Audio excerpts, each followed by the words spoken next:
Alright, so we got another one. Sorry about the fan noise. South Louisiana, it's about 115 heat index, so got a bunch of fans going. So what are we doing today? I kind of started this one already just because I had to get moving, but we have a 3500 Dodge Ram, putting a headache rack up above. So the bed was recently replaced. It had a flat bed on it.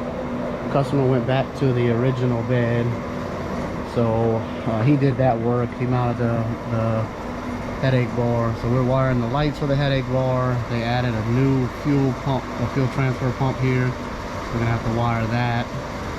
They put a new toolbox in. Eventually we're gonna put lights in the toolbox and lights in the bed, but that's not today. They need to get the actual lights. Let me turn this fan off for a minute. They need to get the wiring for the bumper, you know, all of that working so they can actually drive this thing around.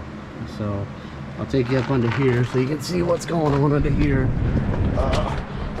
So I already started piecing a couple of these wires. All of these harnesses I had to find where the factory plugs were and connectors, because they were all disconnected and all not where they should be.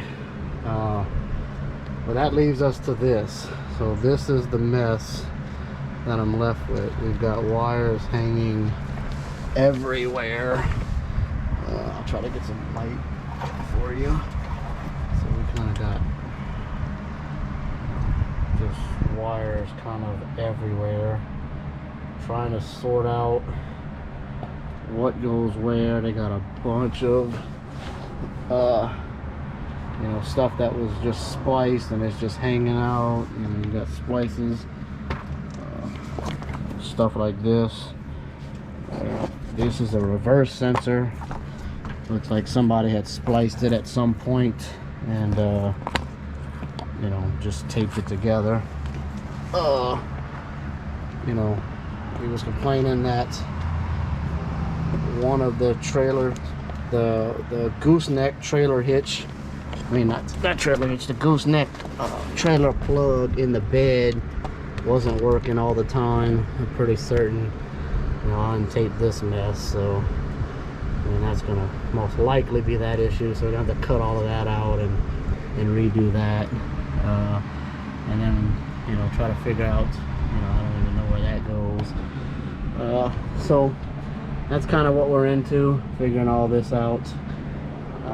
I'll take you along the way, and then once we're done, show you what it looks like.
That wire up, fix the whatever splice it took. They tried with just tie wrapping or taping and twisting. We got to get it plugged into that rear mount there. Now all of these mounts are broke. You can see there's one there. All the tabs are broke off of them. The customer is aware. He's just going to have to see if he wants to purchase new ones or not. I mean, that's up to them. So we'll get that put in right there. We'll get this all wire loom back this way. I don't know if it comes with wire loom. I'm sure it does from the factory, but somebody has removed it all. and then we'll get this run all the way back across to the other side. And basically what I'm going to have to do, because I have no idea where these things fall out as far as clip, so I'm going to have to start from this corner, work my way all the way through to this side to go back out that way, so I can figure out what holes or where stuff clips.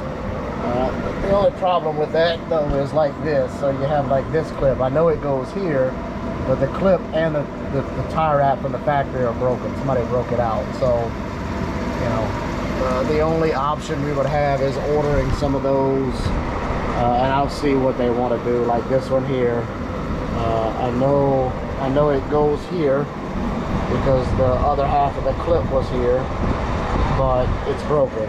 So, you know, it's going to be up to the customer to decide, you know, if they want to order these factory clips again. If not, obviously I could tie wrap it there and it'll do just fine. But it's going to be up to them. I'll let them make that decision.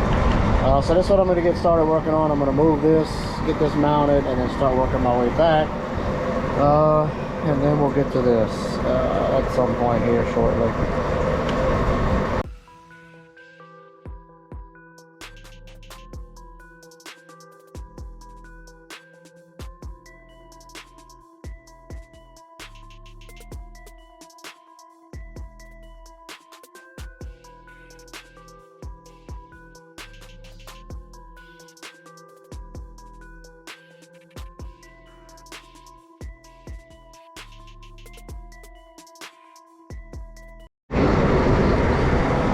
Alright, so still trying to figure out, on the looks of it, this probably went here. There's a hole here, but it's broken. That one should have went there. I'm gonna have to take this red lock off because this one should go up here, I would think. Yeah, there's a plug there. Alright, so I'll probably have to take, it's kind of interesting that there's a plug to a plug, but that's besides the fact. I'll probably have to tie wrap this some kind of way since that's broken. So that goes there. That takes care of that.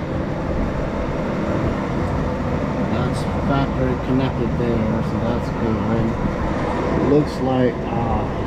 Looks like this should go here. It looks like there's a lock there. Yep, so that goes there. There's a lock for that clip right there on that. Alright.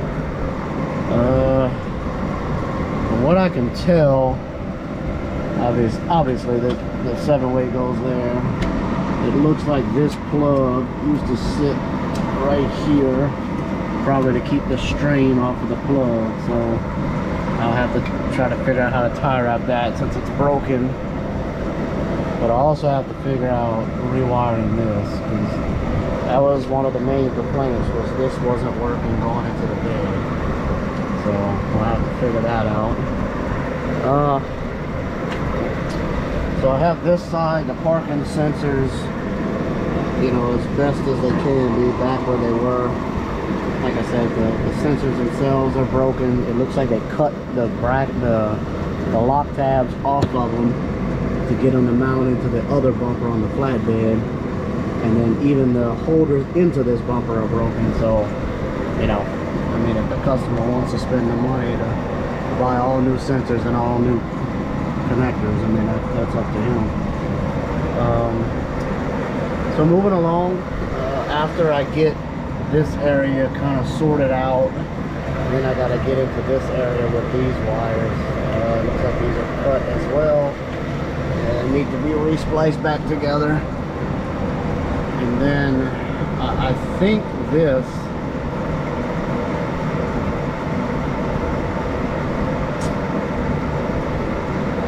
is a 7-way trailer wire.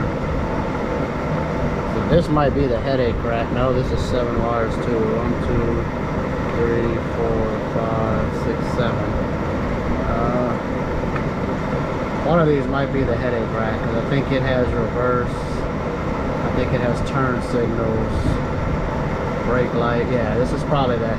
One of these is probably the headache. So it's, I'm assuming it has reverse turn signals, brake lights. You'll need a ground. You just won't use the battery stuff. So they probably just ran a 7-wire just to have it. So yeah, so we'll keep going and get this one cleaned up.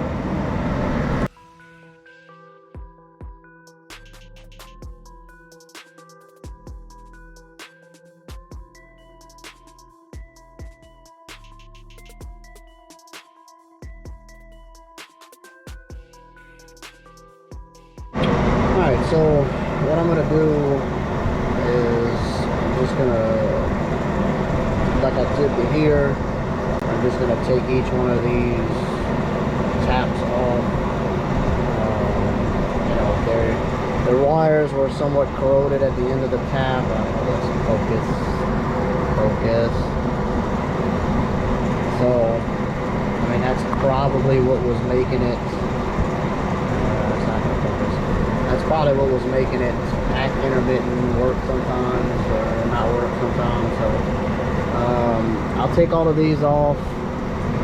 The best option I have is going to be to take the spot that they've already nicked the wire, strip that back, add in the new wire, and just solder it. I don't want to cut the factory plug off and then prep into it that way. So because you're still going to have this spot as a fault or a problem. So best thing I can do is, you know, strip that back to the already stripped. Go ahead and solder the other wire onto it, and then I'll see about either liquid taping it or taping it just to protect it. So that'll be the plan. So I'll go through that and I'll catch you back up when that's done.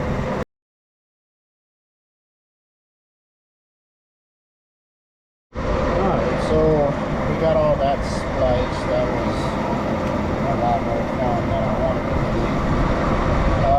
All that spliced, got it plugged back in. This is that other harness that goes up into the bed.